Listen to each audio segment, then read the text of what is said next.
నమస్తే ఫ్రెండ్స్. నేను మీ Shravani. Welcome back to Shravani's kitchen. ఈరోజు మన కిచెన్‌లో ఈ వేసవి కాలంలో తప్పకుండా తీసుకోవాల్సిన ఆరోగ్యకరమైన వంటకాల్ని చూపించబోతున్నానండి. వేసవిలో ఇక్కడ చూపించినవి తీసుకోవడం వలన తక్షణ శక్తి అందడంతో పాటు ఒంటికి చలవ చేస్తుంది, పొట్టను హాయిగా ఉంచుతుంది. ఇంతకీ నేను ఈ వీడియోలో ఏమేం చూపిస్తున్నానంటే, మన పూర్వీకుల వందేళ్ల ఆరోగ్యానికి తీసుకున్న రాగి అంబలిని, చద్దన్నాన్ని, అలాగే మంచి రుచిగా, ఎనర్జీగా, చల్లచల్లగా తాగడానికి ఎనర్జీ డ్రింక్‌ని, అలాగే మంచి టేస్టీగా పూల్ మక్కన రైతాను చూపిస్తున్నాను. మీరు కూడా వీటిని ఈ ఎండాకాలం డెఫినెట్‌గా ట్రై చేసి చూడండి. చాలా టేస్టీగా, ఎనర్జిటిక్‌గా చాలా బాగా ఎంజాయ్ చేస్తారు. మరి లేట్ చేయకుండా వన్ బై వన్ ఇప్పుడు చూసేద్దాం రండి. మన ఫస్ట్ రెసిపీ వచ్చేసి రాగి అంబలి. మన పూర్వీకులు రాగి అంబలిని ఎలా అయితే చేసుకొని తాగేవారో అదే విధంగా చూపిస్తున్నానండి. ముందుగా ఒక బౌల్‌లోకి ఒక 2 టేబుల్ స్పూన్ల రాగి పిండిని తీసుకోండి. ఇక్కడ నేను రెడీమేడ్ రాగి పిండిని తీసుకుంటున్నానండి. మీరు కావాలంటే మిల్లులో పట్టించిన రాగి పిండినైనా యూజ్ చేయొచ్చు. సో, ఇలా తీసుకున్న రాగి పిండిలోకి ఒక అరకప్పన్ని నీళ్లను తీసుకొని బాగా కలపండి. ఇలా మనం చేసుకునే ఒక రోజు ముందు సాయంత్రం కానీ లేదా రాత్రిపూట కానీ ఇలా పిండిని కలిపి పెట్టాలి. అంటే ఈ పిండిని మనం కనీసం 8 నుండి 10 గంటలు బాగా పులియబెట్టాలి. పిండి బాగా పులిస్తే అంబలి రుచి అనేది చాలా బాగుంటుంది. అలాగే ఇలా నానబెట్టి చేయడం వలన పోషకాలు కూడా చాలా ఎక్కువ ఉంటాయి. సో, ఇక్కడ నేను నెక్స్ట్ డే అంటే ఒక 10 గంటల తర్వాత చూపిస్తున్నానండి. చూడండి, పిండంతా కూడా బాగా నాని నీళ్ళనేవి పైకి తేలాయి, పిండి కిందికొచ్చింది. సో, పైపైన ఉన్న ఈ నీళ్లను ఇంకొక బౌల్‌లోకి తీసుకుందాం. ఈ నీళ్లను కలి అంటారండి. మనం ఫస్ట్ డే చేసిన దానికంటే కూడా ఈ నీళ్ళతో చేసిన రాగి అంబలి రుచి అనేది చాలా బాగుంటుంది. మనం మార్నింగ్ పూట ఇలా తీసుకున్న ఈ నీళ్లను రెడీగా పక్కన పెట్టి మనం నైట్‌కి కానీ లేదా సాయంత్రం కానీ పిండి కలిపి మళ్ళీ నెక్స్ట్ డే కోసం ప్రిపేర్ చేయాలి. ఇక్కడ నేను మీకు చూపించడానికి వెంటనే పిండిని తీసుకొని కలుపుతున్నాను. నిజానికి మనం మార్నింగ్ ఇలా పిండి కలపకుండా ఇలా రాత్రికి కలిపి పెడితే నెక్స్ట్ డే మార్నింగ్‌కి పిండి రెడీగా నాని ఉంటుంది. అచ్చం మనం పాలల్లో తోడు వేసి పెరుగుని ఎలా అయితే చేసుకుంటామో ఈ రాగి అంబలి కోసం కూడా పిండిని ఇలా కలిపి నానబెట్టాలి. దీని వలన మన బాడీకి కావాల్సిన ప్రోబయోటిక్ అనేది చాలా బాగా అందుతుంది. ఇన్ కేస్ మనం ఇలా కలిపిన పిండిని నెక్స్ట్ డే అంబలి చేసుకోవడం వీలు కాకపోతే ఫ్రిడ్జ్‌లో పెట్టుకొని ఆ మర్నాడైనా చేసుకోవచ్చు. సో, నానబెట్టిన రాగి పిండిలోని వాటర్‌ని ఏ విధంగా యూజ్ చేసుకోవాలో చెప్పాను కదా! ఇప్పుడు రాగి పిండితో మనం అంబలిని ఎలా చేయాలో ఇప్పుడు చూద్దాం. స్టవ్ ఆన్ చేసి ఒక గిన్నెని తీసుకొని ఒక 2, 3 కప్పుల నీళ్లను తీసుకోండి. సుమారు ఇక్కడ నేను ఒక 600 ml వరకు నీళ్లను తీసుకుంటున్నానండి. నీళ్లు కాస్త కొంచెం ఎక్కువ తక్కువైనా పర్లేదు. సో, ఇలా తీసుకున్న నీళ్లను కాస్త వేడి చేయండి. నీళ్ళు ఇలా కొంచెం వేడయ్యాక ఇప్పుడు ఇందులోకి మనం నానబెట్టిన రాగి పిండిని మరోసారి మిక్స్ చేసి తీసుకుందాం. ఇక్కడ మనం వేడి వేడి నీళ్ళల్లోకి తీసుకుంటున్నాం కాబట్టి ఇలా పిండిని తీసుకున్నాక వెంటనే బాగా కలపండి. లేదంటే పిండి అనేది ముద్దలు కట్టేస్తుంది. ఇలా పిండి నీళ్ళల్లో చక్కగా కలిసేలా కలిపాక ఇప్పుడు ఇందులోకి నేను ఒక 2 టీ స్పూన్ల ఉప్మా రవ్వను తీసుకుంటున్నాను. నిజానికి నేను ఎప్పుడూ కూడా జొన్న రవ్వను వాడతానండి. ప్రెజెంట్ జొన్న రవ్వ లేక ఉప్మా రవ్వను తీసుకుంటున్నాను.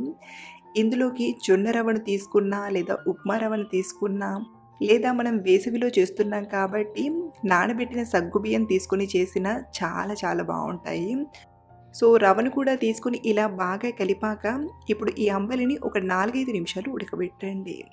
ఇప్పుడు ఇందులోకి రుచికి సరిపడా ఉప్పుని తీసుకొని మిక్స్ చేసుకుందాం. చూడండి, అంబలి కూడా మంచిగా ఉడకడం స్టార్ట్ అయింది.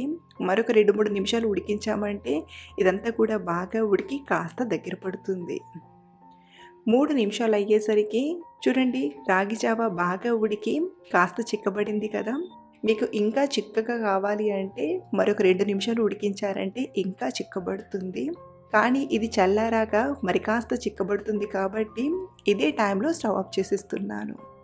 సో, ఇలా తయారు చేసిన ఈ రాగి అంబలిని ఇలాగే తాగేయొచ్చు. లేదా కొంచెం పుల్లగా ఉండాలంటే నిమ్మరసాన్ని పిండుకొని తాగినా చాలా మంచి టేస్ట్ ఉంటుంది. లేదా మజ్జిగను కలుపుకొని తాగినా చాలా బాగుంటుందండి. ప్రజెంట్ ఇక్కడ నేను మజ్జిగను కలుపుకొని తాగడానికి ఇంట్లో చేసిన పెరుగును తీసుకుంటున్నాను. ఇంట్లోనే ఇలా గడ్డలాంటి పెరుగుని చాలా ఈజీగా ప్రిపేర్ చేసుకోవచ్చు. ఆల్రెడీ మన ఛానల్‌లో కూడా వీడియో చేసి పెట్టాను. ఇన్ కేస్ పర్ఫెక్ట్‌గా చేసే ఈ పెరుగుని ఎలా చేయాలో మీరు మిస్ అయ్యి ఉంటే కింద డిస్క్రిప్షన్‌లో లింక్ ఇస్తాను. ఒకసారి చూడండి. సో, పెరుగుని ఒక పావు కప్పు నుండి అరకప్పు వరకు తీసుకోండి.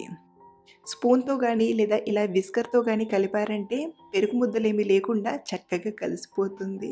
ఇప్పుడు ఇందులోనే ఒక అరకప్పు నీళ్ళను తీసుకొని మజ్జిగ ప్రిపేర్ చేసుకుందాం. ఇక్కడ నేను మజ్జిగను కూడా కాస్త చిక్కగానే చేశానండి. మీకు అంబలి కొంచెం పల్చగా తాగాలంటే ఎక్కువ నీళ్ళనైనా తీసుకోవచ్చు. సో, ఈ మజ్జిగను మనం రాగి జావాలోకి తీసుకొని మిక్స్ చేసుకుందాం. ఈ టైంలో కూడా ఒకసారి బాగా కలిపి మీకు కన్సిస్టెన్సీ చిక్కగా అనిపిస్తే కొంచెం నీళ్ళను వేసైనా కలపొచ్చు. చూడండి, మనకైతే పర్ఫెక్ట్‌గా వచ్చింది. మరీ పల్చగా లేదు, మరీ గట్టిగా లేదు.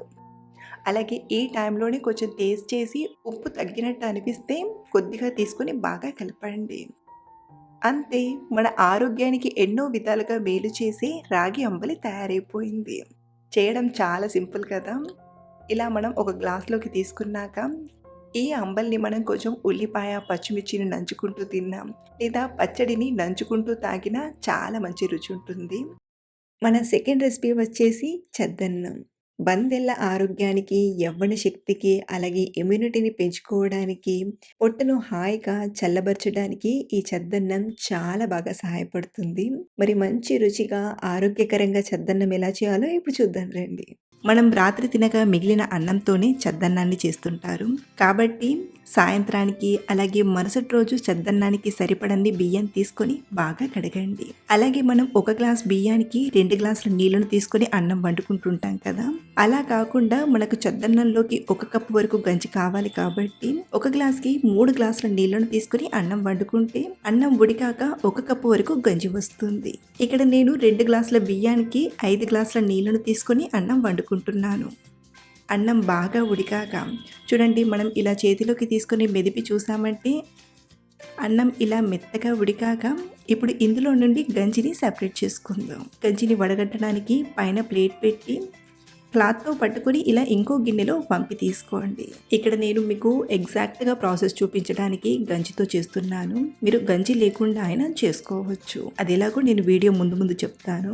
సో, ఇలా తీసిన గంజిని రెడీగా పక్కనుంచి ఇప్పుడు మనం మెయిన్ ప్రాసెస్‌ని చూద్దాం. రాత్రి పడుకోబోయే ముందు అన్నంలో తోడు పెట్టుకొని పడుకుంటే ఉదయానికి చద్దన్నం తయారవుతుంది. ఇక్కడ నేను చద్దన్నం కోసం 1.5 కప్పు వరకు ఉడికించిన అన్నాన్ని తీసుకున్నాను. సో, ఈ అన్నాన్ని నేను మట్టి గిన్నెలోకి తీసుకుంటున్నాను. ఈ అన్నాన్ని మనం ఒక గిన్నెలోకి కానీ లేదా మీ దగ్గర ఇలాంటి మట్టి గిన్నె అవైలబుల్లో ఉంటే మట్టి గిన్నెలోకి తీసుకోండి. మట్టి గిన్నెలో చేసుకుంటే చద్దన్నం అనేది ఎక్కువగా పులియకుండా మనం తినడానికి చాలా కమ్మగా ఉంటుంది.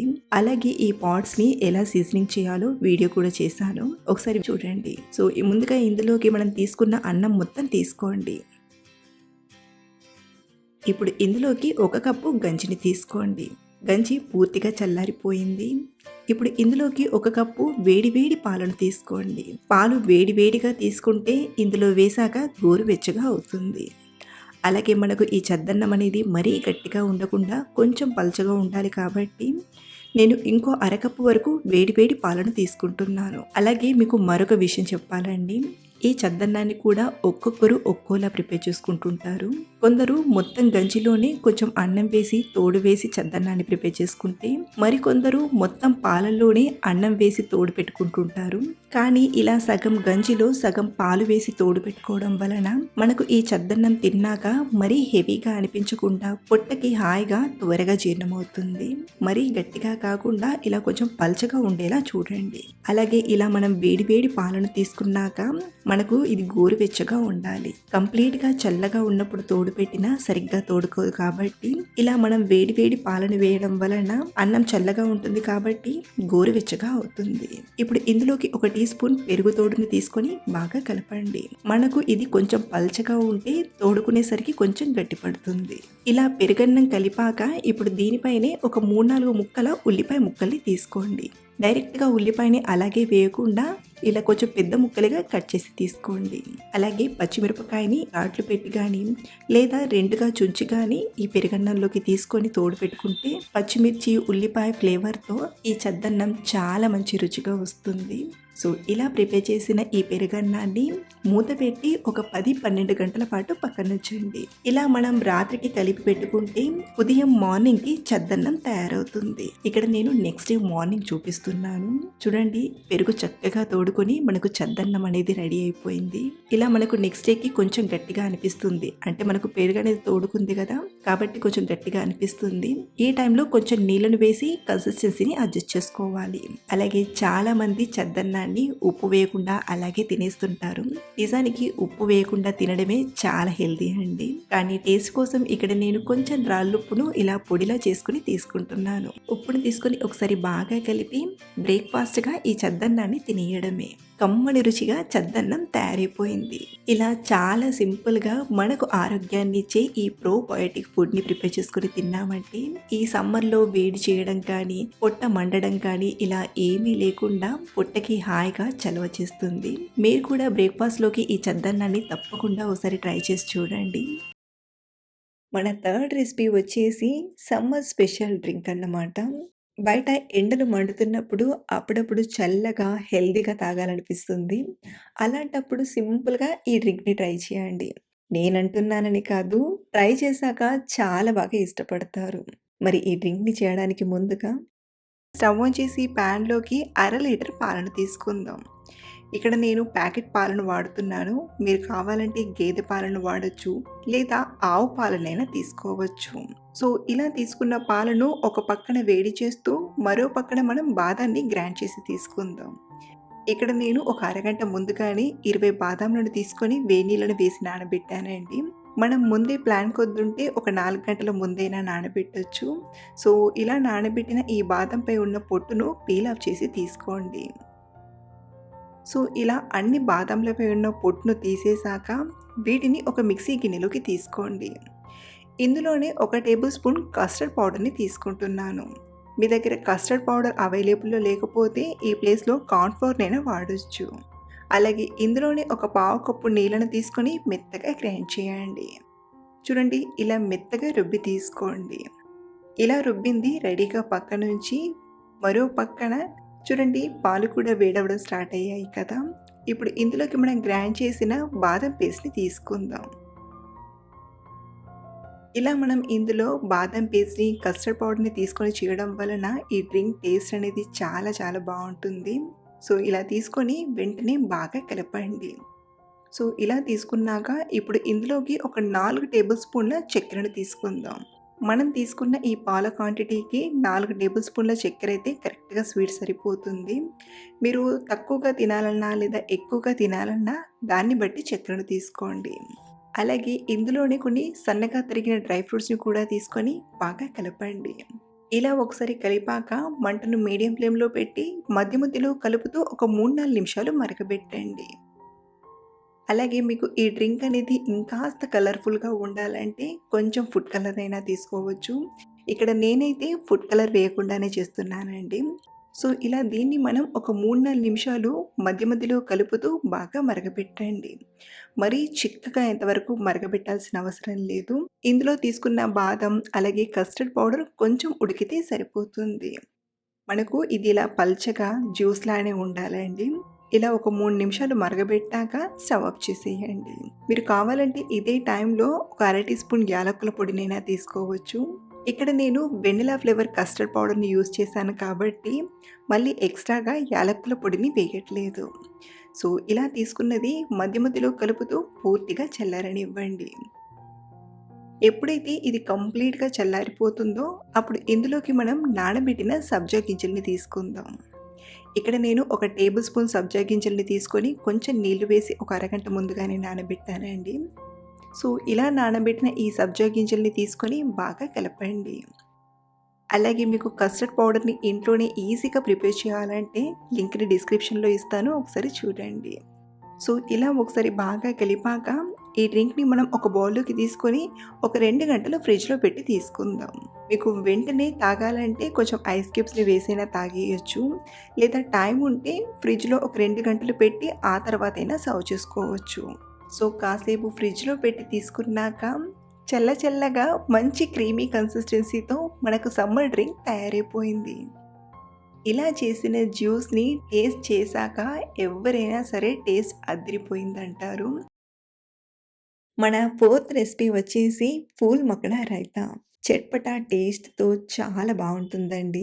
అలాగే పొట్టకి చల్లగా, ఆరోగ్యానికి కూడా మేలు చేస్తుంది. మరి ఈ పూల్ మక్కన రైతా చేయడానికి ముందుగా పూల్ మక్కన తీసుకోండి. వీటిని తామర గింజలంటారు. ఇప్పుడు వీటి లాభాల గురించి అందరూ తెలుసుకొని ఎక్కువగా వాడుతున్నారు కాబట్టి సూపర్ మార్కెట్‌లో అలాగే గ్రోసరీ షాప్‌లో కూడా ఉంటున్నాయి. ముందుగా స్టవ్ ఆన్ చేసి ప్యాన్‌లోకి 1 కప్పు పూల్ మక్కన తీసుకోండి. వెయిట్ వైస్ ఒక 20 గ్రాముల వరకు ఉంటాయి. మంటను మీడియం ఫ్లేమ్‌లో పెట్టి ఇలా కలుపుతూ ఇవి కొంచెం క్రిస్పీగా వచ్చేంత వరకు బాగా ఫ్రై చేయాలి. ఈ తామర గింజల్లో న్యూట్రియంట్స్ చాలా ఎక్కువ ఉంటాయండి. యాంటీ ఆక్సిడెంట్స్ కూడా అధికంగా ఉండడం వలన తరచూ వచ్చే ఇన్ఫెక్షన్స్ రాకుండా హెల్ప్ చేస్తుంది. అలాగే డయాబెటీస్ ఉన్నవారు కూడా తినచ్చు. ఇందులో ఏజింగ్ ప్రాపర్టీస్ కూడా చాలా ఎక్కువ ఉంటాయి. గుండె ఆరోగ్యానికి, బరువు తగ్గాలనుకునే వారికి కూడా చాలా చాలా మంచిది. సో వీటిని ఇలా ఒక 4, 5 నిమిషాలు ఇలా క్రిస్పీగా వచ్చేంత వరకు బాగా ఫ్రై చేయాలి. ఇలా క్రిస్పీగా వచ్చాక ఒక గిన్నెలోకి తీసుకొని కొంచెం చల్లారేంత వరకు పక్కనుంచండి. ఈలోగా మరొక గిన్నెలోకి 1.5 కప్పు వరకు కమ్మటి పెరుగుని తీసుకోండి. పుల్లటి పెరుగుతో చేసేదానికంటే ఫ్రెష్ పెరుగుతో చేస్తే చాలా మంచి టేస్ట్ ఉంటుంది. ఇన్ కేస్ పెరుగు పుల్లకాయ ఉంటే ఎలా చేయాలో కూడా ముందు ముందు చెప్తాను. సో ముందుగా తీసుకున్న ఈ 1.5 కప్పు పెరుగుని బాగా బీట్ చేసుకుందాం. మజ్జిగ కవ్వంతో కానీ లేదా ఇలా విస్కర్తో కానీ బాగా మిక్స్ చేయండి. పెరుగులో ముద్దలనేవి కనబడకుండా ఇలా బాగా మిక్స్ చేశాక ఒకసారి చూపిస్తాను చూడండి. చూడండి ఇలా మనకు పెరుగు అనేది సాఫ్ట్గా క్రీమీగా రావాలి. అలాగే మనం పెరుగుని ఎప్పుడు కూడా చిక్కగా తినకూడదు. కొంచెం పలుచగా చేసుకుని తింటే ఆరోగ్యానికి చాలా మంచిది. అలాగే మనం చేసే ఈ రెసిపీకి మరీ చిక్కగా కాకుండా కాస్త పలుచగా ఉంటేనే చాలా బాగుంటుంది. కాబట్టి ఇందులోకి ఒక అరకప్పు వరకు నీళ్ళను తీసుకోండి. అలాగే మీరు తీసుకున్న పెరిగేమైనా కొంచెం పుల్లగా అనిపిస్తే ఇలా నీళ్ళకు బదులుగా పాలను తీసుకోండి. సో ఇలా తీసుకున్న నీళ్ళను కూడా మరొకసారి బాగా కలిపాక పెరుగు కంటే కాస్త పలుచగా, మజ్జిగ కంటే కాస్త చిక్కగా ఇలా ఉండాలి. ఇప్పుడు ఇందులోకి రుచికి సరిపడా బ్లాక్ సాల్ట్ని, నార్మల్ సాల్ట్ని సగం సగంగా తీసుకోండి. లేనివారు మొత్తం నార్మల్ సాల్ట్నైనా వాడొచ్చు. అలాగే కొంచెం స్పైసీ కోసం పచ్చిమిరపకాయని సన్నగా తరిగి తీసుకున్నాను.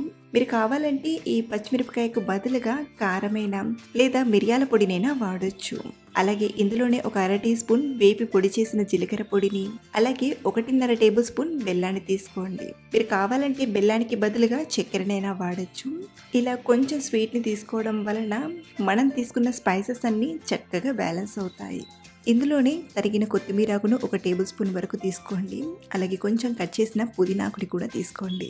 ఇందులో కొత్తిమీరాకు ఫ్లేవర్ అయినా, పుదీనాకు ఫ్లేవర్ అయినా చాలా చాలా బాగుంటుంది. ఇలా ఒకసారి బాగా కలిపాక ఇప్పుడు ఇందులోకి మనం డ్రై రోస్ట్ చేసి పెట్టిన పూల్ మక్కన తీసుకోండి.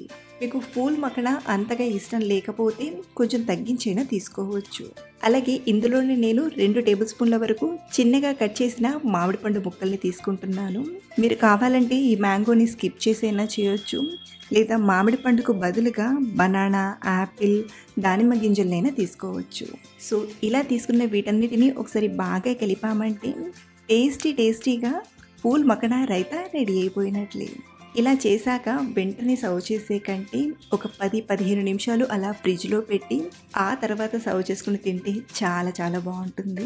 ఇలా మనం లంచ్లోకైనా లేదా ఈవినింగ్ టైంలో అయినా కమ్మగా తినేయచ్చు. చేయడం చాలా సింపుల్ కదా.